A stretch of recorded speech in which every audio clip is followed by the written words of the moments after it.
So if you remove the cover of your car, and you are listening to this hissing sound, your RPM is not stable. That's because those two bolts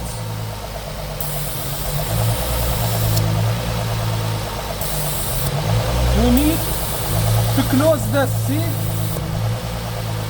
Now the RPM will be stable.